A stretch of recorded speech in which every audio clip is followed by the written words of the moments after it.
Buenas tardes. Hoy les explicaré cómo realicé la práctica calificada número 3. Mi nombre es Miguel Ángel Hombre Rodríguez y pasamos a la resolución.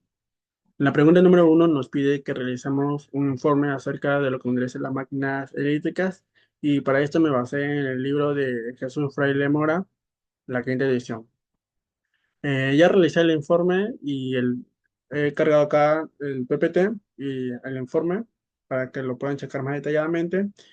Y hablaré brevemente sobre el trabajo que hice, ya que en la clasificación de máquinas eléctricas tenemos a las estáticas, que viene a ser el transformador, y este se encarga de poder elevar o reducir las tensiones que transportan las industrias eléctricas para un mejor manipulación de estas energías. Y tenemos también el motor y un generador. La función de un motor es transformar la energía eléctrica en energía mecánica para diversos usos, para movimiento o rotación. Y un generador su función es pasar la energía mecánica a energía eléctrica. ¿Esto por qué? Porque la energía eléctrica no podemos obtenerlo de manera tan sencilla del medio ambiente y son estos los que nos generan, nos generan una facilidad al poder manipular esta energía eléctrica para poder obtenerlos de forma más sencilla. Y ahora en los elementos básicos de las máquinas eléctricas tenemos a lo que vendrán a ser las bobinas, los estotores, los rotores, las escobillas. Estas son partes fundamentales de las máquinas eléctricas para su correcto funcionamiento. Y en los aspectos constructivos de una máquina eléctrica, igualmente tenemos estos porque son em, muy importantes en el funcionamiento para que puedan inducir una corriente. Y estos constan también de un caparazón que los protege de distintos peligros, como vendría a ser el polvo, salpicaduras de agua, para que no se vayan deteriorando con el paso del tiempo. Todo esto lo explico más detalladamente en un video que lo subí a YouTube. Igualmente acá pegué el link para que lo puedan revisar.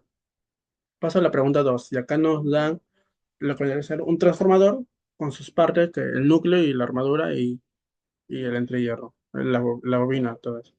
Nos dan parámetros que es G del entrehierro, de la longitud del núcleo, y 2A de la armadura y B del casquillo. También nos indica que el espesor del, del transformador es A.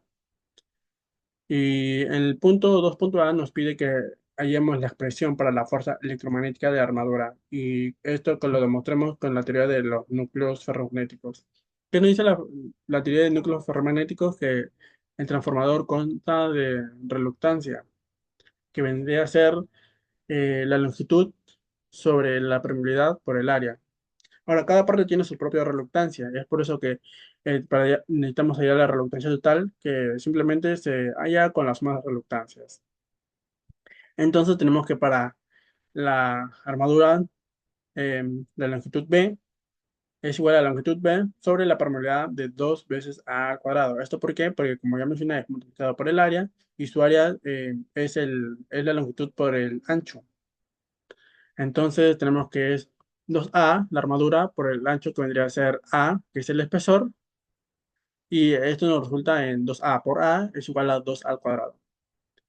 Ahora, para el parte del núcleo tenemos a G, perdón, del interior tenemos a G igual a la probabilidad por 2A al cuadrado. ¿Eso por qué? Porque como dije, tenemos la longitud de A por el espesor que es igual a que nos resulta en A al cuadrado. Y ese 2 nos indica que, ¿esto por qué? Porque solamente hemos hallado la mitad del transformador, necesitamos la otra mitad. Y es por eso que lo multiplico por 2 para poder tener el transformador completo. Simplemente sumo estas reluctancias y nos resulta el B más G sobre 2 veces la permeabilidad del vacío por el A cuadrado. Ahora necesitamos la inductancia. La inductancia nos dice que es el número de espiras al cuadrado sobre la reluctancia.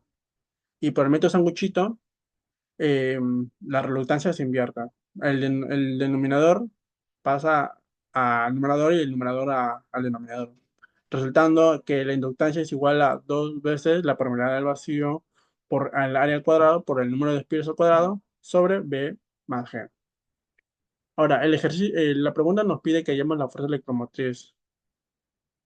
Y según el libro de Nahar, tenemos que la fuerza electromotriz es igual a 1 medio por la corriente al cuadrado por la derivada de la inductancia con respecto al antihierro. Ahora, la derivada de la inductancia con respecto al antihierro, reemplazando, nos resulta que es igual a menos 2 por la permeabilidad del vacío por el área al cuadrado por n al cuadrado por el número de espiras al cuadrado sobre la longitud al cuadrado que sería B más G. Entonces simplemente reemplazo en la fuerza electromotriz y resumiendo, simplificando, nos queda que la fuerza electromotriz es igual a menos la permeabilidad del vacío por al cuadrado por el número de espiras al cuadrado por la corriente al cuadrado sobre B más G al cuadrado.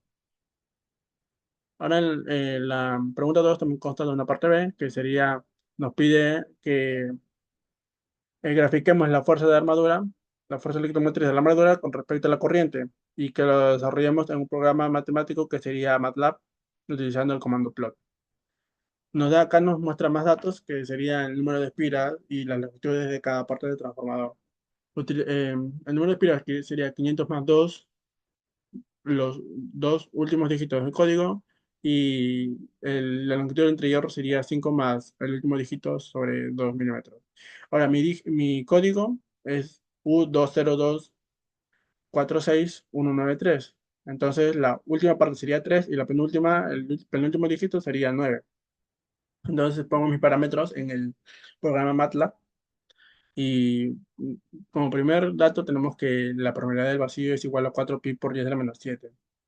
Este dato ya es un dato predeterminado que se dio anteriormente en un laboratorio por científicos calificados y ya es un dato que siempre va a ser el mismo. Ahora sí pongo los datos de mi transformador, que sería el número de espiras igual a 512, la longitud de G igual a 0.04. ¿Esto por qué? Porque la longitud está en milímetros y se multiplica por 10 a la menos 3. La longitud A es igual a 0.02, la longitud B es igual a 0.0025 y el A que sería el área, sería A por B, la longitud de 0.1.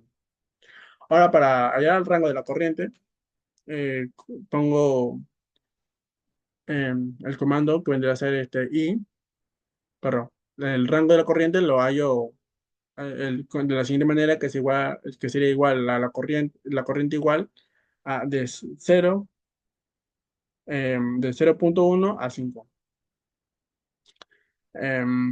Incrementando con 0.1 amperes. Ahora, el cálculo de la fuerza electromagnética ya lo hallé anteriormente y simplemente lo pongo en el programa MATLAB, que sería menos la primera del vacío por el número de espiras por el área por A al cuadrado por el corriente al cuadrado sobre B más G al cuadrado. Entonces, grafico, ahora sí, me pide que utilice el comando plot. ¿Y este comando para qué sirve? Sirve para poder hacer la gráfica. Pongo el comando plot y los parámetros, que sería la corriente con la fuerza electromotriz. Ahora, para que sea más didáctico, le pongo el nombre de cada uno para poder saber cuál es cuál con respecto a cuál. Entonces, en rango de X le pongo la corriente, le pongo el nombre de la corriente, y en el rango de Y le pongo la fuerza de la armadura.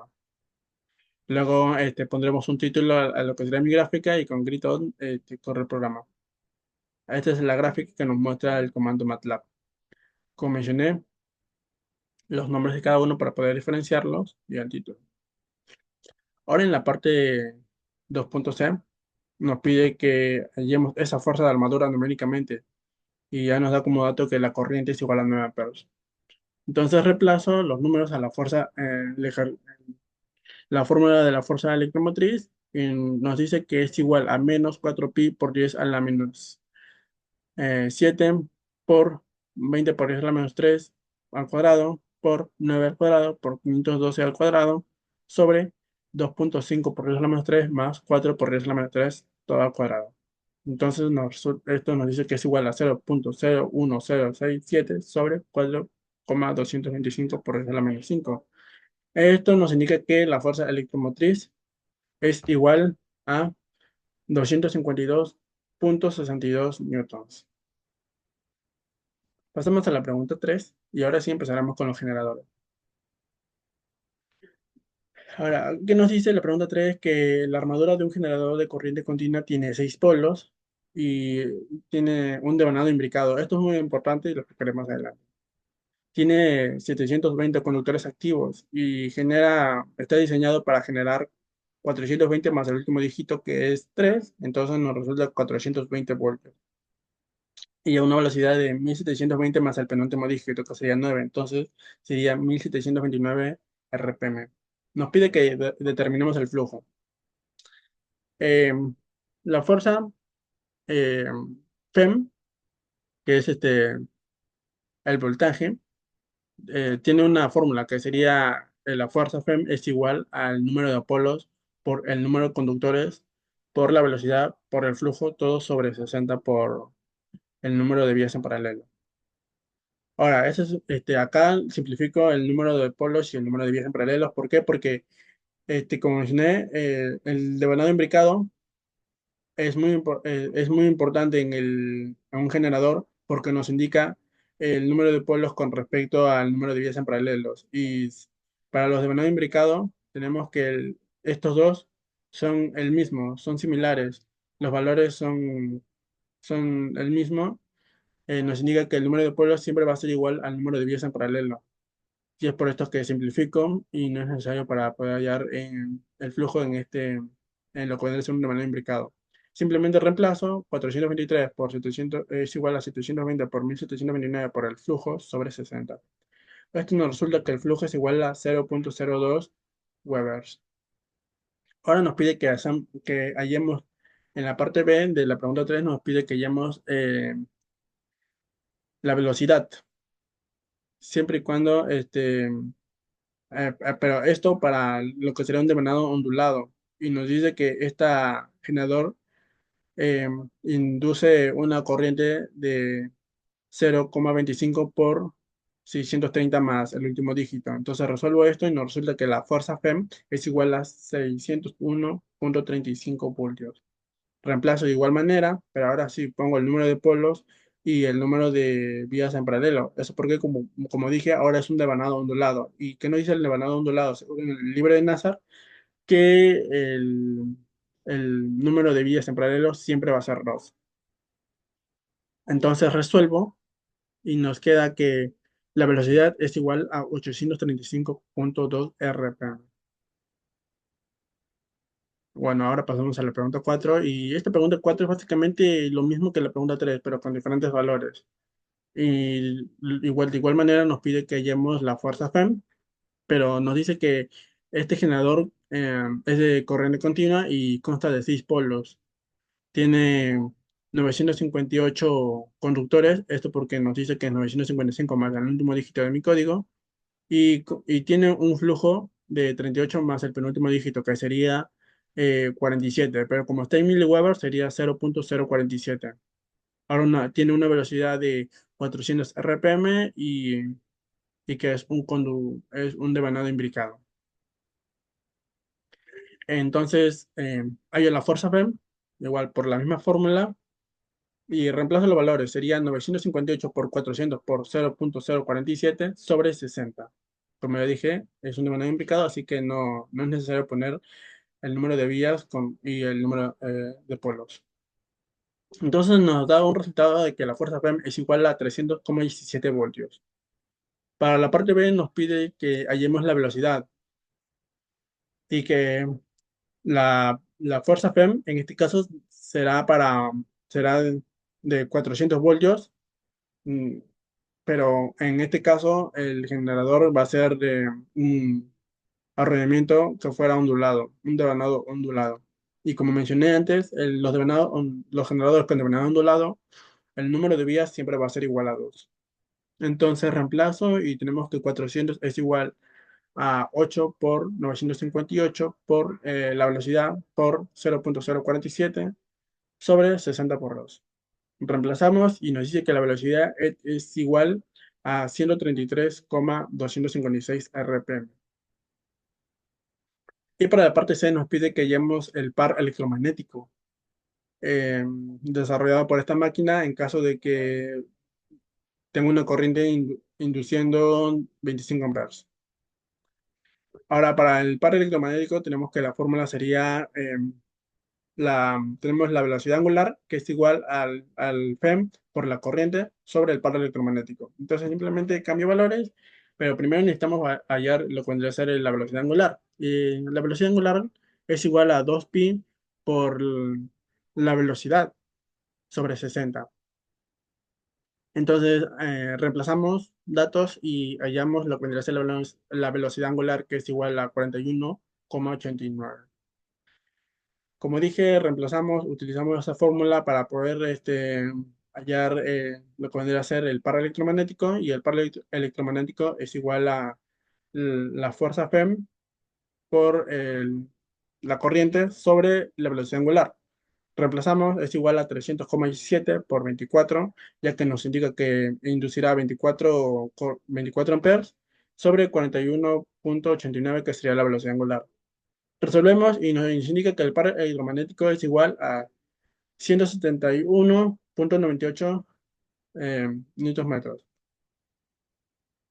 Entonces, con esto queda concluido lo que sería la resolución de la práctica número calificada número 3, y lo subiré de igual manera al UTP más class para que lo puedan observar más detalladamente, y nos estaremos viendo en, en el próximo video del laboratorio de máquinas eléctricas y rotativas.